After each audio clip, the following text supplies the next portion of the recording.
vyprankovat moje kamarády jako majitel hry Escape Tsunami for Brainrot. Jak všichni víte, tak tahle ta hra je poslední dobou mega populární a moji kamarádi neustále hrajou. Tak mě napadlo, že je vyprankuju jako majitel téhle hry. Jak vidíte, tak nejsem na svém normálním účtu, mám nový účet a pojmenoval jsem ho Scary, protože takhle se jmenuje reálný majitel a jak můžete vidět, tak ten reálný majitel je i tady v lobíčku, ten týpek, který mu prodáváte Brainoty, tak je on sám. To je docela hodně cool. Tohle jsem mi ve stylu Brainot neudělal. A já jako majitel mám i přístup k tomuhle admin panelu, kde můžu nastavovat rychlost, nastavovat rebirty, přidávat peníze, spavnovat Brainoty a dělat i hodně dalších šílených věcí. Tohle je speciální modovaná hra, ale moji kamarádi nemají ani nejmenší tušení, takže tady vůbec nic nemají. O můj bože, dívejte se na to, jak se teďka bude do rychlost, dívejte se, jak jsem mega rychle.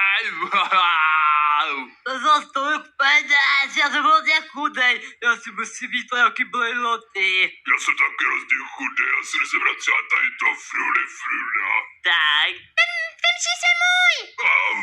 Jako vypadá to, že moji kamarádi se už snaží získat nějaký Brainoty, tak já půjdu za nima, prostě je nenápadně pozdravím a zajímá mě, jestli mě poznají, protože majitel Escape Tsunami for Brainrot není tak známý jako majitel Steel Brainrot. Musím mluvit trošku jinak, protože podle mě bude starší. Hej, zdar lidi, už máte nějaký bejsky, už farmíte?